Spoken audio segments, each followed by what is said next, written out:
Well, this training was intended to be in front of a live audience, but we don't have anyone here tonight. I will proceed with the training, and if folks want to hop on later, that'd be fine.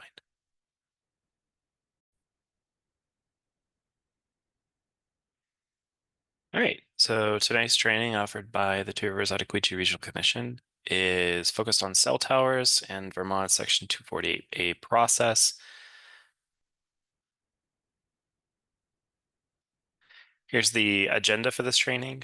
First, we'll go over some of the features of cell towers, just so everyone's a little more aware of how they actually operate. We'll then go into some detail about the Section 248A, over the overview of the process, the Public Utility Commission, and what's called a Certificate of Public Good. We'll then go through the review process for the projects that are undertaken using the Section 248A process. We'll then talk about the different project types. The three different ones are de minimis, limited size and scope, and a full 248A review. We'll go over the review criteria that's applied by the Public Utility Commission in their review of projects. And then we'll go over a little bit about the applications, which are submitted by prospective companies looking to build cell towers. And then we'll discuss various roles that organizations and individuals can have within the Section 248A process of other government agencies from the state of Vermont, municipalities, both planning commissions and select boards, the regional planning commission's role, and the role of the municipal and regional plan. And then lastly, touch on the role that separate individuals, private individuals can have in this process. And then lastly, we'll give a little overview of some of the final decisions and appeals that can occur after the process is completed, as well as advise on some municipal and regional plan policies that we would recommend. All right, as we don't have anyone online, we're going to skip this. And we'll start talking about cell towers. So a cell tower, very simply, is just a structure that's erected that will send and receive radio frequency signals from the end user cellular device and a cellular network. Pretty simple an idea, but there's a lot of interesting components that go into cell towers. So first, obviously a cell tower doesn't necessarily just mean the actual tower structure or the mast structure. It also includes an actual antenna system. And you can see in this picture on the right here, cell towers have these antennas, which usually are these panels up here at the top. And you can kind of tell if when it's a cell tower versus another kind of radio tower or TV tower, because it's going to have these panels, which are cell tower panels, which enable the tower to actually transmit the cell signal over a broad area. So panels, you can see here, they're often, like in this case, they're arrayed so they provide a 360-degree coverage. But cell towers also can have dishes on them, and dishes can be used for like a point-to-point transmission of a signal, or potentially for something called a backhaul connection, which I'll talk a little bit more about in a second.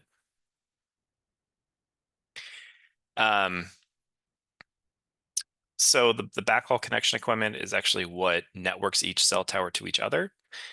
This can be used in areas that are pretty rural, where it might be hard to actually lay down a fiber optic cable to connect cell towers together. That's something that's more frequently done in urban areas. But here in Vermont, a lot of our cell towers are actually networked together using microwaves. But a cell tower also is going to have transceivers. That's something that actually transmits or converts the radio frequency signal into an electric signal. And also cell towers frequently have compounds at the base of them. They're going to have some equipment shelters, that might house the transceiver equipment or other pieces of equipment, and usually a lot of AC equipment as well. Those things tend to run hot, especially in summertime. So they are heated and cooled, those shelters. And of course, there's cabling running all up and down the tower itself and to the equipment sheds at the base. So that's pretty much just in a nutshell what a cell tower actually is. When it comes to designing cell towers, they really come in two forms. They're either guide towers or unguide towers. Guide towers, like the one here in the picture on the right, these are connected with what's called guy wires, and these allow the cell tower to get pretty tall and transmit its signal over a wider area. These aren't very common in our Two Rivers region. I don't think I know of any, but they are more common when it's trying to reach taller heights to spread its signal over a farther area. So mostly in our region, we see what are called unguide towers. Those really come in two forms: lattices, which might be triangular or square shaped, or monopoles, which are just single freestanding poles. Sometimes those can be developed to look like stealth towers, and that means it's designed to sort of appear like a tree from a distance.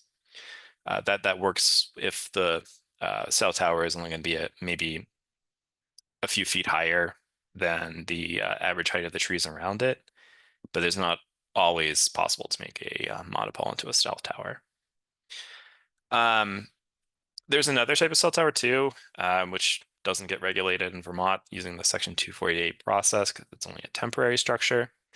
But there's especially something called open trailers. Sometimes it's also called cell on wheels.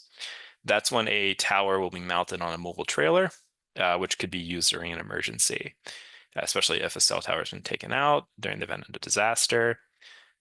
An agency might come in and provide the service, or a private company might come in and do that temporarily to restore service within an area, especially after a emergency or disaster.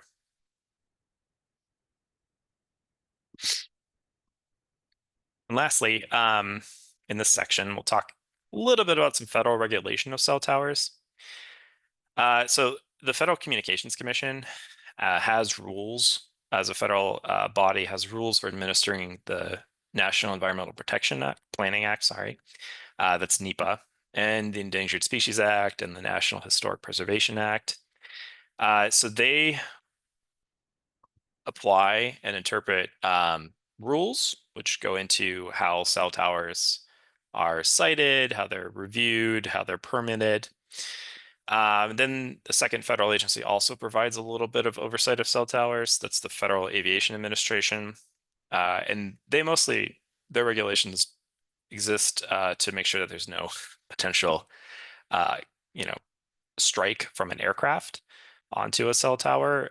So they require lights on the mast if it's going to be larger than 200 feet above ground, or if it's within a certain proximity of an airport. There are some cell towers in the Hartford area, which are just close enough to the municipal airport in Lebanon that they have to be lit, even though those are not actually 200 feet tall. So important to keep that in mind. There are federal rules for cell towers, and those will play out in the Section 248 process. But yeah, we'll go on to talking about Vermont's Section 248A and how that regulates cell towers.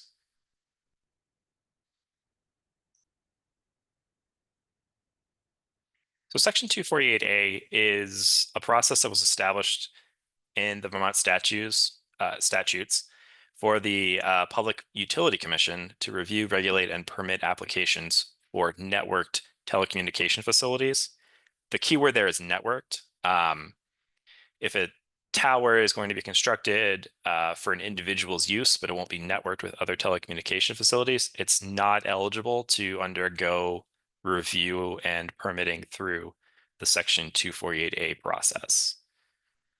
But telecommunication facilities, this term means cell towers, which is primarily what we see, almost always a cell tower, TV towers, and radio towers.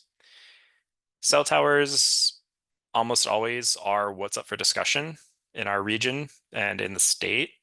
I've not heard of a TV tower or radio tower that's undergone the Section 248 process in our region, but it might have been something that happened before I was brought on here.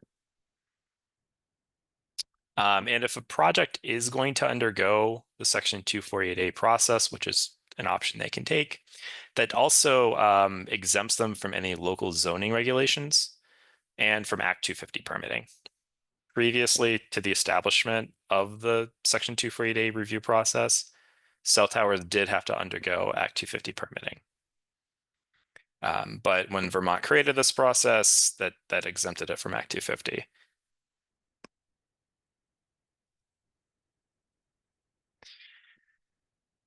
So the Public Utility Commission, this is an independent, it's quasi-judicial body that reviews, regulates, and permits telecommunication facilities. They're also the same appointed body that reviews renewable energy facilities. That's a separate process in Vermont. It's a very similar part of statute, actually. It's called Section 248. That is a very similar process to this, although there's some quirky differences between the two of them. But the Public Utility Commission, 3 members are appointed by the Vermont governor, and they serve in staggered 6-year terms. And the Public Utility Commission, the PUC, they're the authority that will actually issue or deny what's called a certificate of public good, which is the permit for a telecommunication facility, just as they would issue a certificate of public good for a renewable energy generating facility in the case of Section 248 cases.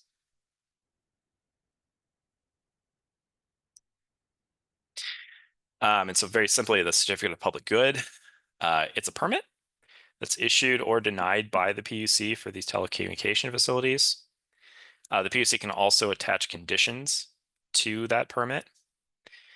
But in general, the PUC, if they are going to issue a permit, must find that that telecommunication facility or facilities will promote the general good of the state and not have an undue adverse effect on the review criteria that is established in statute for them to review against the actual projects.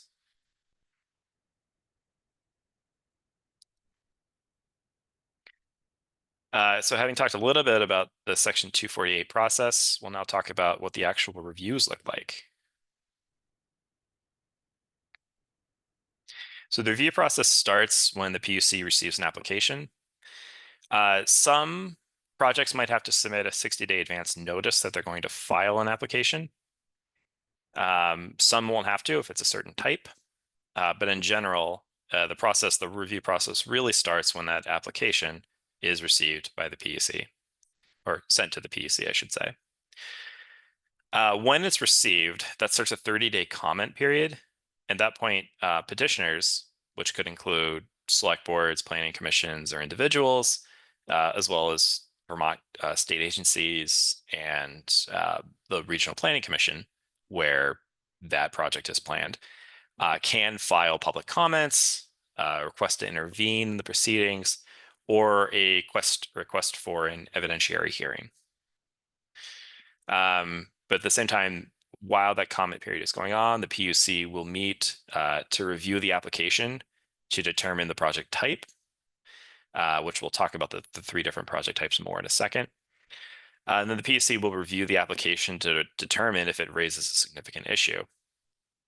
A town planning commission or select board can also review the application and see if they feel like it raises a significant issue. And of course, send that to the Public Utility Commission in writing, which is something we do actually encourage select boards and planning commissions to do, is to review the application on their own and see if they feel like it does raise any significant issues. Then if a evidentiary hearing is requested, that begins with a pre-hearing conference. Therein, the PUC will decide how the case will be managed. Then you'll have a discovery period. The discovery in an evidentiary hearing is very similar to a discovery period in a trial. It's just a designated period of time when parties may discover evidence for the hearing. And then there actually will be the actual hearing, the actual evidentiary hearing. That hearing will allow the parties to cross-examine each other. And if you're going to, if a town select board or planning commission wants to participate and request an evidentiary hearing, bear in mind you have to be committed to it in the sense that you have to make yourself available for discovery and attend the evidentiary hearing on behalf of the town. There's no just simply requesting it and then not participating. You have to participate fully if you do request an evidentiary hearing. Then, after the close of the evidentiary hearing, which could have several instances of an actual hearing, an actual hearing date, there might be several dates, the PUC, after the close of those hearings, will issue a final decision that will either grant or deny a certificate of public good for the proposed project. And as I've been alluding to, there are 3 different project types, and we'll go through those next. First, there's what you call de minimis. There's a limited size and scope project. There's also what's called a full 248A review project. I said that actually that's kind of wrong. It's not really called the full 248 review project. It's just called a 248 case, but it's implied that it's going to go through the full review, whereas the other 2 go through a more limited form of review. De minimis reviews are the simplest type of reviews that exist in this Section 248A process. These have statutory definitions, so you know when it's a de minimis review or not based on what it says in statute. And in general, they're just whenever a company is going to propose to do a small modification to an existing facility. New facilities cannot be proposed as de minimis.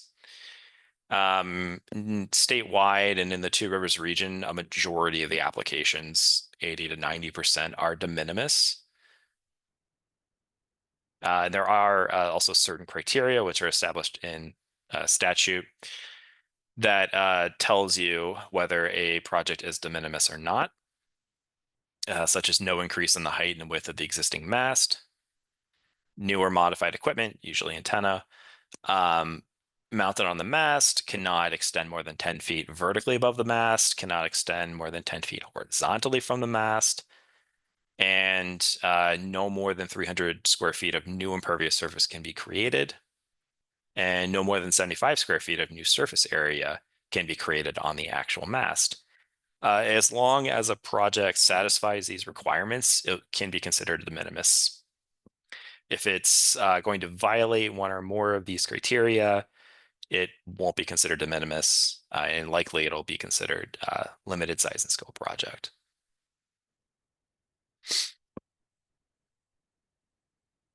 So limited size and scope projects, this could be used for new or modified facilities. The criteria in this case, if it's a new facility, it cannot exceed 140 feet in height.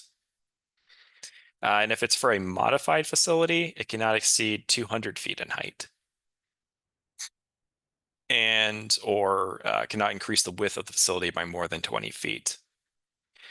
So you can upsize an existing facility and it still could count as limited size and scope, but there are restrictions on exactly how wider or how much taller it can go. And at the end of the project, it cannot disturb more than 10,000 square feet of land in total. That would include the access road to the property, the compound, and the actual tower itself. So as long as a project meets these criteria, doesn't count as a de minimis, it can apply as limited size and scope project, and it'll go through a more simplified review process.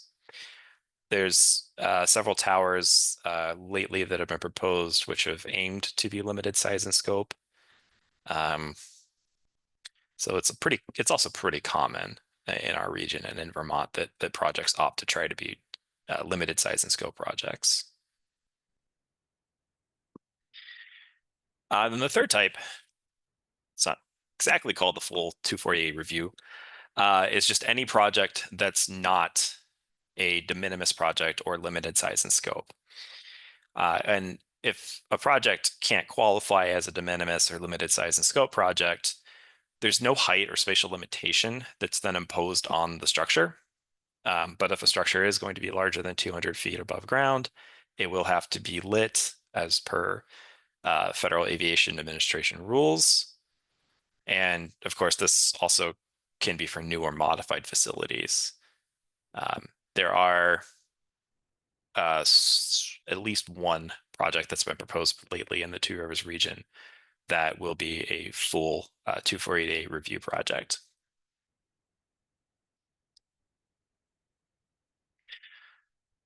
All right, so next we'll talk about the review criteria, which will be dependent upon what type of project it is.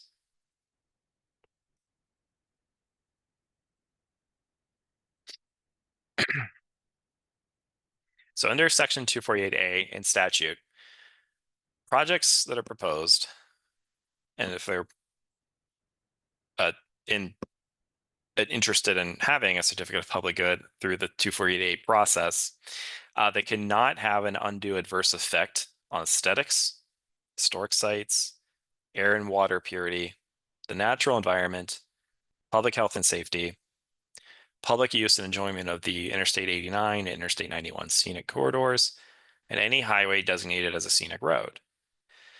The statute also applies some other criteria, such as criteria found in 10 VSA section 1424A, that's referring to outstanding resource waters.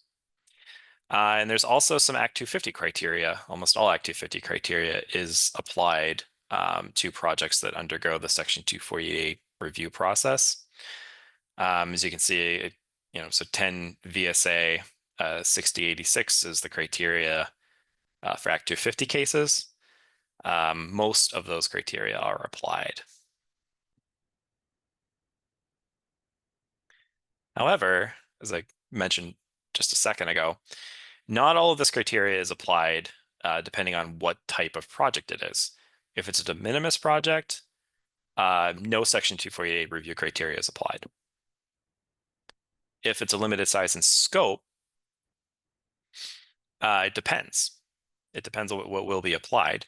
The PUC, when they do their review, they will review to see if it raises a significant issue regarding one or more of the review criteria. If they find that it does, they will apply that criteria. But if not, they'll waive all of the review criteria. As long as there's no significant issue, they can waive all of the Section 248A review criteria, other than some of the criteria from that's applied to Act 250 cases. That's the ones that concerning floodways and river corridors and scenic or natural beauty of the area, aesthetics, historic sites, or rare and irreplaceable natural areas. Those will still be applied even if there is no significant issue that's raised. Then lastly, for any project that's not a de minimis project, not a limited size and scope, all review criteria will be applied to that. So you can see now why cell tower companies, when they propose a project, usually opt for it or try for it to be a limited size and scope project, because otherwise there's a lot more review criteria that will be applied to the proposed project.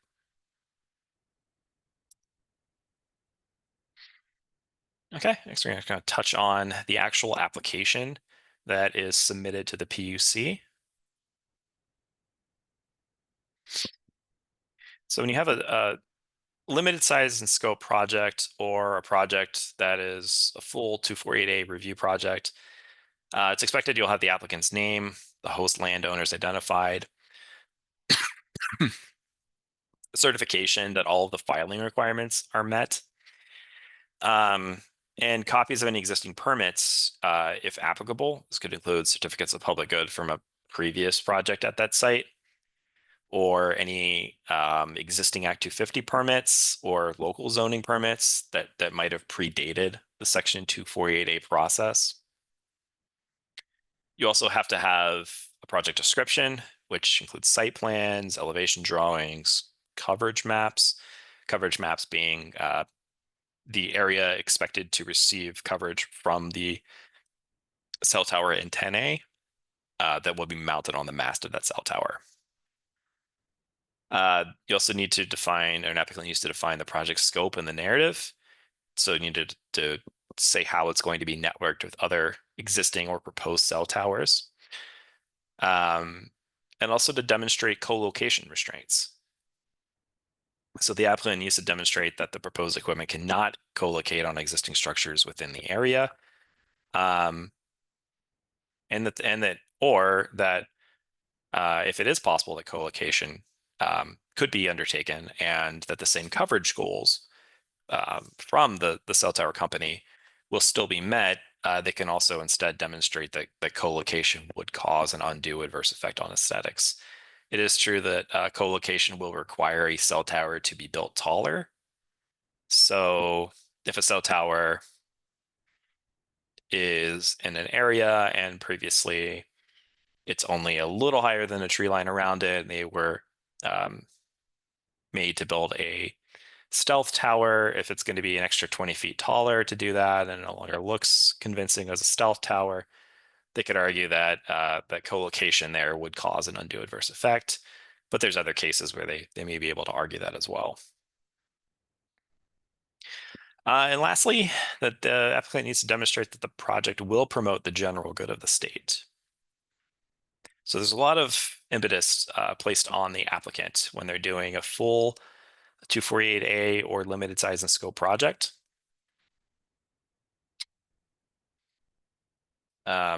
Spoke too soon. There's actually more, more impetus placed on them than things that they have to do. They need to review environmental criteria to demonstrate how the project will cause an adverse environmental impact. And also describe proposed measures that might minimize environmental impact. They also need to look at the municipal and regional plans and describe how the proposed project complies or does not comply with those plans. So they'll look at the land use policies within both the local and regional plan, as well as any policy specifically relating to telecommunication facilities. And if a project is not compliant with those plans, then the applicant must explain how they have nevertheless given substantial deference to the plan's policies, or why there is good cause not to give substantial deference to the plan's policies. We'll talk more about what substantial deference means in a second, but those are other options that an applicant can do when they don't feel like their project can be compliant with the requirements of a municipal or regional plan. And yeah, also the applicant must provide comparative projections of coverage if that equipment was co-located on an existing facility within the area.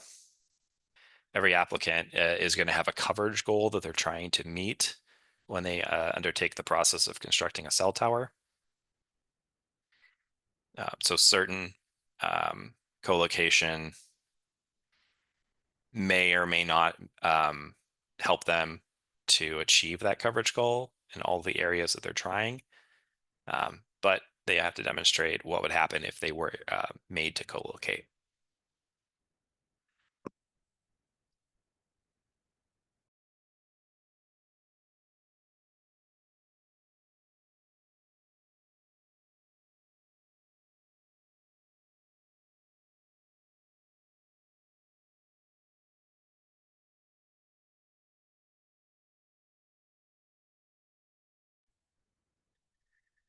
Okay. And much more simply, you have de minimis applications. In this case, the company proposing to do the work needs to identify the applicant's name, the host landowners, any certification that a certification again that the filing requirements are met, and provide any copies of existing permits as applicable. De minimis, there should be a certificate of public good for an existing facility at that site. And again, if there were any previously issued local zoning permits or Act 250 permits, they would need to provide those as well.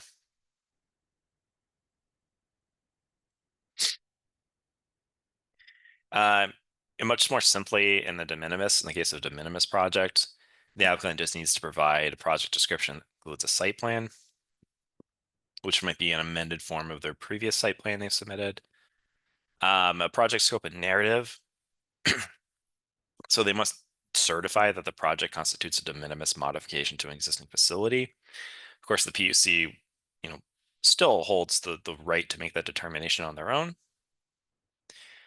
And the applicant must demonstrate again that the project will promote the general good of the state. So they must attest that the public good is being served by the work that they're planning. But in general, a de minimis application is much simpler than those for limited size and scope projects, or for projects that don't qualify as de minimis or limited size and scope. All right.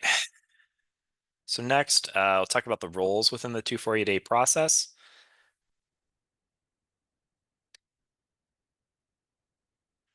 So the first role to go over is the applicant itself. If it's a de minimis project, they must submit the application and then participate in the review of the project. But if it's for a limited size and scope project, or for a full 248A project, the applicant has more responsibilities. They have to first submit a 60-day advance notice. That notice lets the Regional Planning Commission, the municipality, the adjacent landowners know that they intend to file an application. That 60-day notice means that they can't file it until 60 days have passed, that 60 days after the advance notice was filed. And that advance notice will stand for 6 months. So there's about a 2-month period after that's received where the applicant can't actually file their application. Then they have the next 4 months where they can file the application.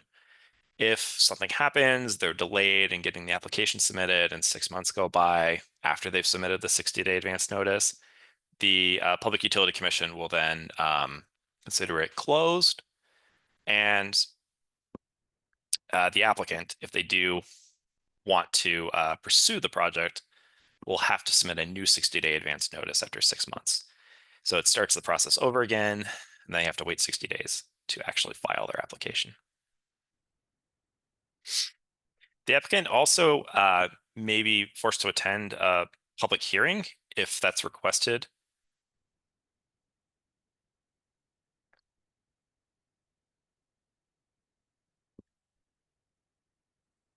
A public hearing is different than an evidentiary hearing. So it could be that the Planning Commission or Select Board requests a public hearing if the application has actually been submitted. The the applicant will come along with a Vermont agency called the Public Service Division, and they will hold a public hearing, which will look like a forum where residents of the town can come and ask questions to the applicant. Usually they're hosted by a planning commission or select board, and often run as a select board meeting or a planning commission meeting. But that, of course, is not an evidentiary hearing. It's just simply a chance for the residents and bodies within the municipality to ask questions of the applicant.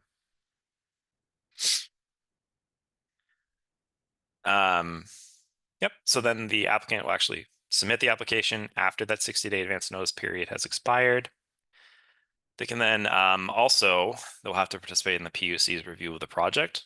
And that could mean, if it's requested, that they participate in an evidentiary hearing and the necessary discovery period for that evidentiary hearing. So they'll have to be fully participating in the discovery and evidentiary hearing process if that is requested.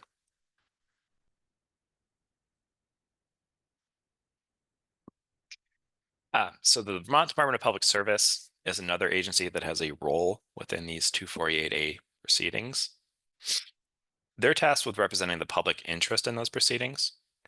as well as coordinating public hearings with the applicant and municipality after the application has been submitted. And they also may submit comments on the application themselves. They're there to sort of represent the public interest in general, and they can certainly submit their own findings on an application.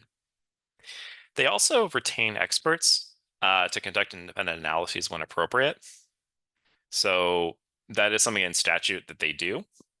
So they have them on retainer as necessary to provide some expert testimony if needed.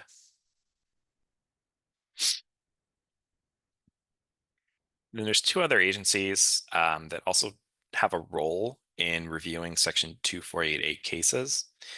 First, you have the Vermont Agency of Natural Resources. They review the project for its potential environmental impacts, and they submit comments on the application. I was actually able to talk with a few people from A&R a couple of weeks ago and learned a lot more about what they look for when it comes to these cases and the kind of comments that they will submit. So they are providing a sort of expert review, and they will submit comments on the application and encourage the Public Utility Commission to apply best management practices to mitigate environmental impacts when those do arise. The second third state agency that has a role in reviewing Section 2488 projects is the Vermont Division for Historic Preservation. So they're going to review a potential project for its impact on historical resources. And very similar to A&R, they can also submit comments on the application.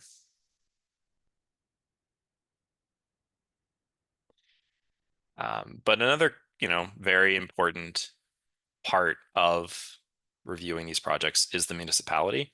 They play a very important role. So when I say the municipality, I mean both the legislative body, so the select board or village trustees in our region. It'll either be village trustees or a town select board or the planning commission. Either of these bodies can request a public hearing with the applicant and PSD.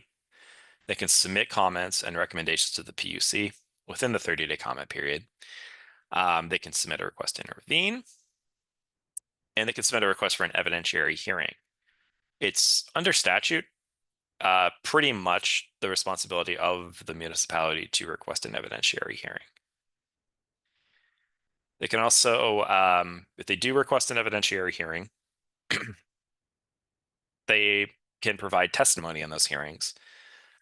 But as I mentioned before, a municipality, so it's public bodies like the planning commission, select board, or village trustees, if they do participate in an evidentiary hearing, will be subject to the rules of procedure regarding discovery and cross-examination. So if you do request those, you will have to make potentially documents available for discovery and actually participate in the evidentiary hearing, which could include undergoing cross-examination. So it's important to note if you do proceed with an evidentiary hearing that you have to participate in that. And lastly, under statute, another thing a municipality can do, they can submit a rebuttal presumption respecting the project's compliance with the municipal plan. That means if the applicant says, we find that we are compliant with the stipulations of the municipal plan, the planning commission select board can say, nope, we disagree, formally disagree with that, and just have to send that in writing to the Public Utility Commission.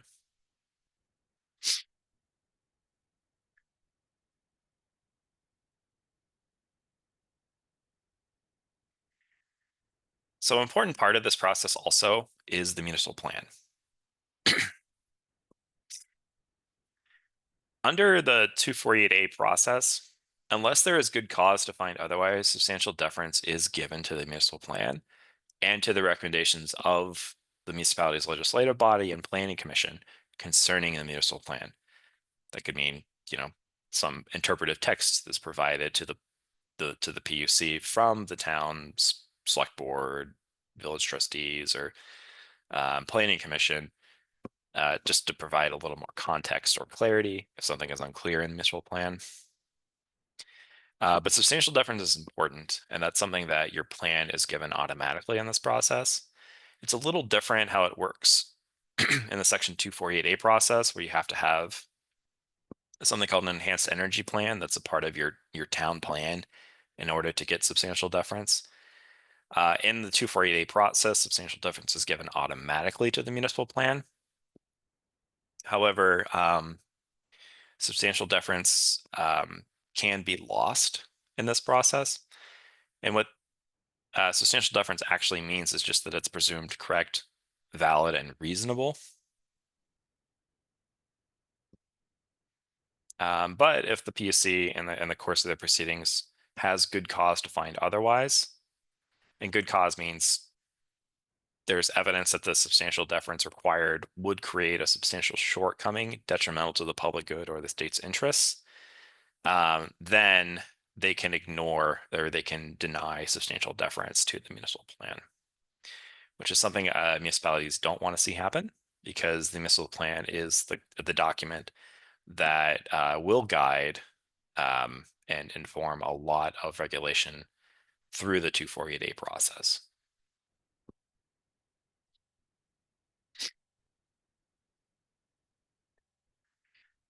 So then we here at the Regional Planning Commission, we also play a role in reviewing cell tower proposals. So we can submit comments to the PUC within that 30-day comment period. We can also submit requests to intervene within that 30-day comment period. That means that we become a participant in proceedings.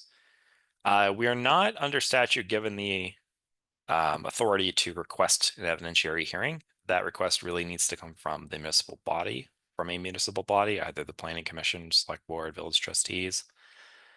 But we can provide testimony in an evidentiary hearing. And again, we would be bound by the rules regarding discovery and cross-examination if we do participate in an evidentiary hearing. And of course, we can also submit in writing a rebuttal presumption regarding the project's compliance with the regional plan.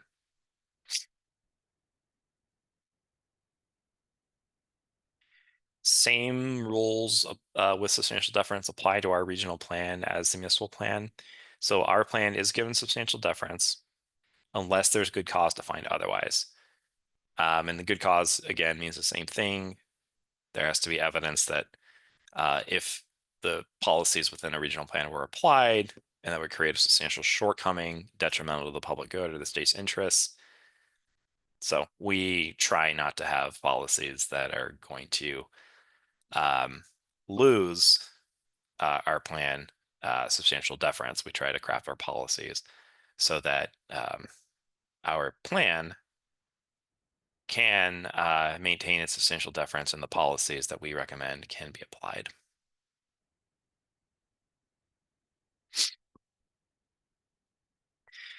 So the last party that can have a role within a 2488 proceeding are individuals.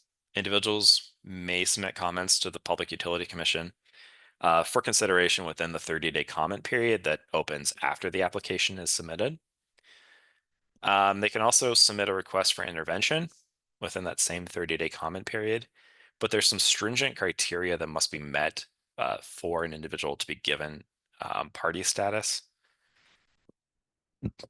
You can see an applicant must claim an interest that has to be resolved in the proceedings, is not already represented by an existing party in the proceedings, or it may share a question of law or fact in the proceedings. So something needs to be determined as a matter of fact through the proceedings. But if someone's claimed interest is already being represented by the select board, by the village trustees, or planning commission, we'd encourage the individual just to try and work with those bodies in the proceedings and not to become a formal party themselves. And of course, these proceedings must impair or impede an individual's ability to protect their claimed interest. So there is a high bar in individuals being able to participate in these proceedings just as individuals.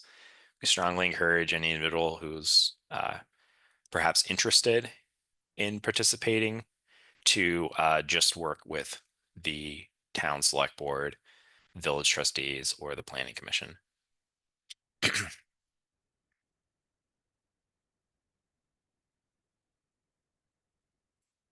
All right, so next we'll talk about what happens after the proceedings are through.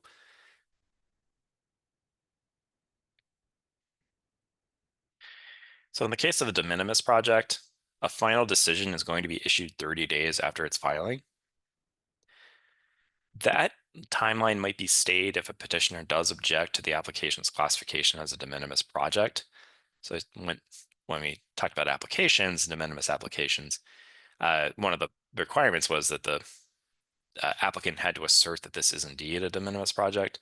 A petitioner could object to that, and of course, that then would raise the question with the Public Utility Commission to decide whether this is indeed whether this is indeed a de minimis project.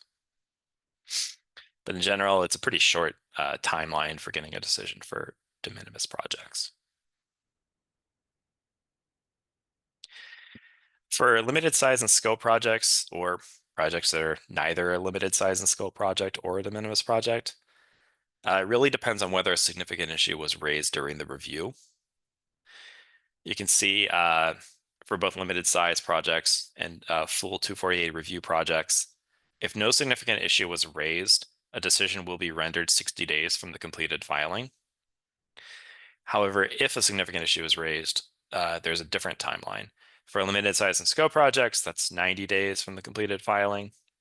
And for all other projects, that's 180 days from the completed filing.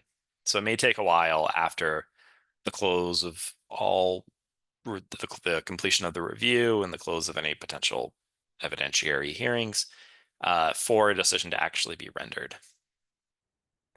And of course, when a decision is rendered, that decision can be appealed to the Vermont Supreme Court.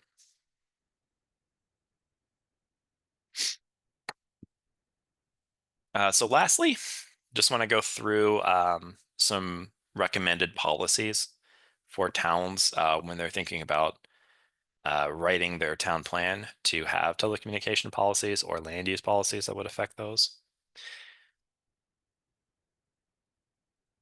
Before we get into the specific policies we'd recommend, just want to note that any land use or telecommunication facility policy cannot outright prohibit telecommunication facilities.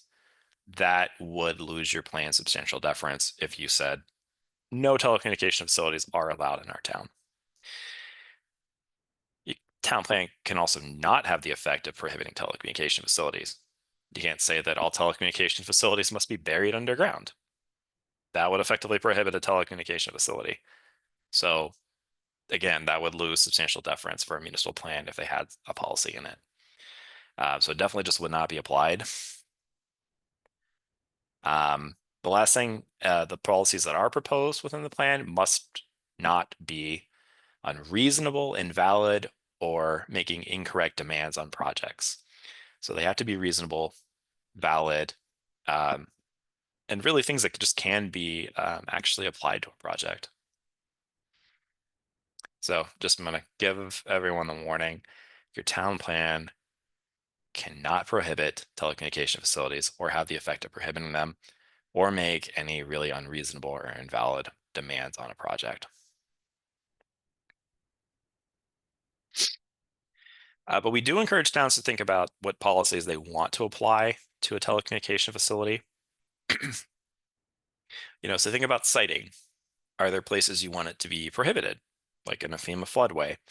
The floodway being the part of a river channel or stream channel where the water will be flowing in the event of a flood. Prohibited in wetlands. There are now changed regulations on how close to a wetland you can get, but it's not a bad idea to just come out and say in your town plan, don't build in a wetland, don't build in a FEMA floodway. Or there are areas maybe you want to minimize impacts to. So rare, threatened, or endangered species or habitats, significant natural communities, state or federally designated historic districts, landmarks, and sites, state or federally designated scenic byways. We have a couple of those in our region. Any municipally designated scenic roads or view sheds. If you have actually designated any scenic roads or view sheds, that might be something you want to propose a policy to an applicant saying, aesthetics really must be taken into consideration within this area because of the view shed or its adjacency to a scenic road. Or maybe river corridors, minimize impacts to those, and any FEMA special flood hazard area. It is generally unlikely that a new tower will be proposed within a special flood hazard area, but it's possible. Or it's possible that a cell tower antenna will be proposed on an existing building within a village area that's in a special flood hazard area. So it is something to consider. It's possible. It's pretty rare, but it's possible. And special flood hazard area just means the 100-year floodplain.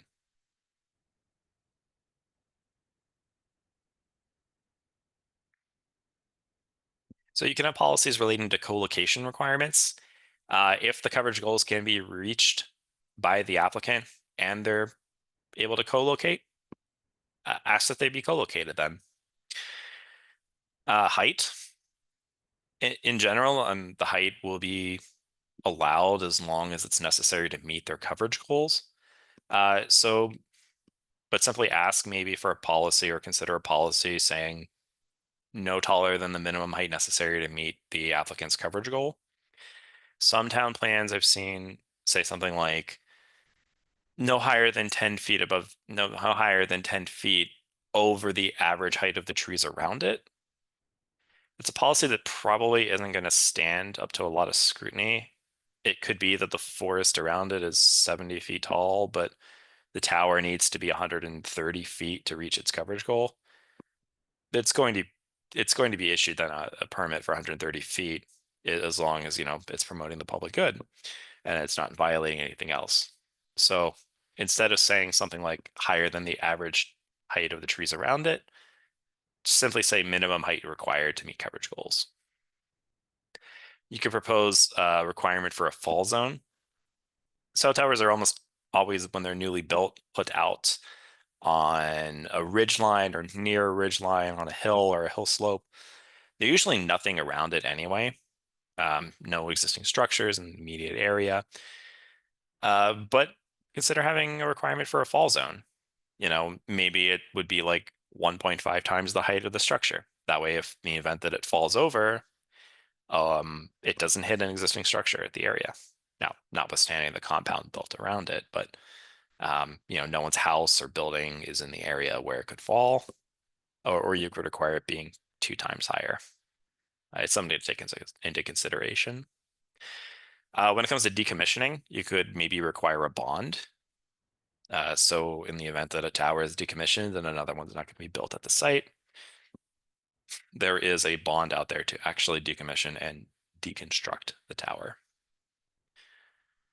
Screening, this is really important for aesthetics.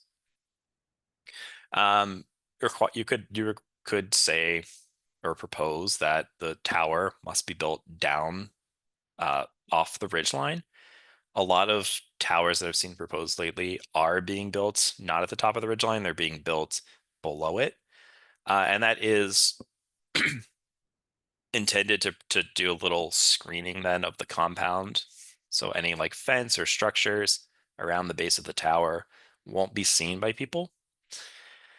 Of course, a lot of these are going to be built in forested areas, so there already is vegetation around the compound in lower sections. But if not, I mean, it could be built in a meadow. So requiring vegetation around the compound to screen the lower sections is something you can request. You can ask for it to be a stealth tower when practical. If it's going to be a monopole, it's not going to be so much higher than the average height of the trees around it. A stealth tower is practical. If it's going to be a lattice tower, it's not going to be a practical requirement. Or if the tower is going to be a monopole, but it's going to be 50 to 100 feet higher than the trees around it, it won't really be a convincing tree. It would look incredibly out of place if you tried to make it look like a tree. So, but it is something else that a town could propose.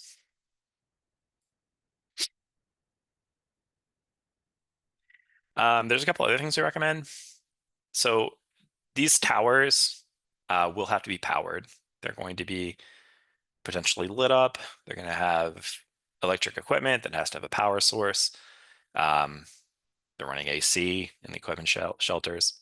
So there will be a utility line, a power line that goes up to the site. You could request that that is buried. That just reduces a little bit of forest fragmentation. Or if the applicant doesn't want to bury the power to the site, you could request that the overhead utility line is then placed directly over the access road.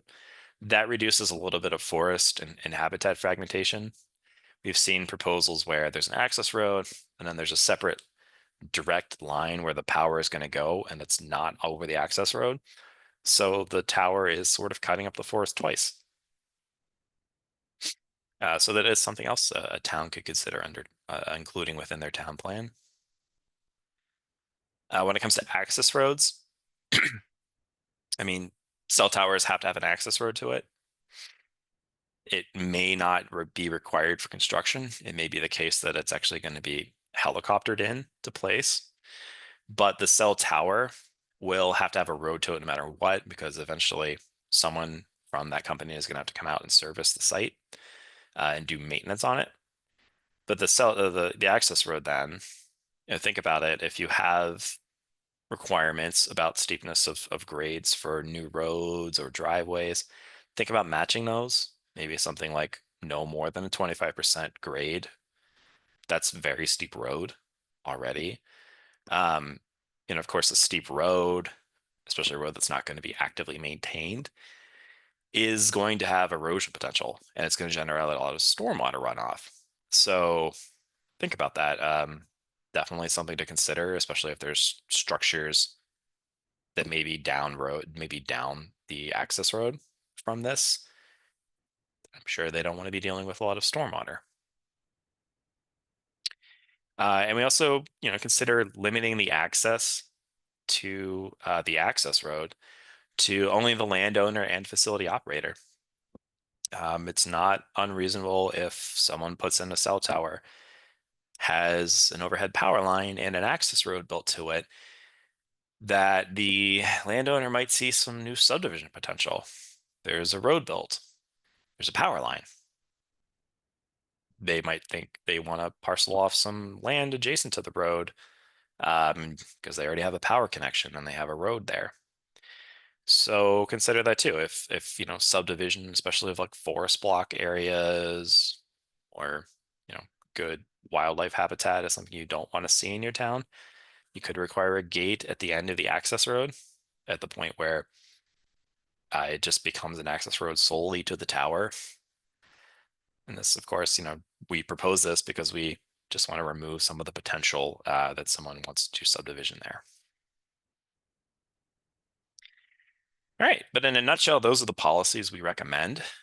So these are all something to consider if you're on a planning commission. So the next time you're doing updates to your town plan, maybe consider adding or changing some of your policies relating to telecommunication facilities.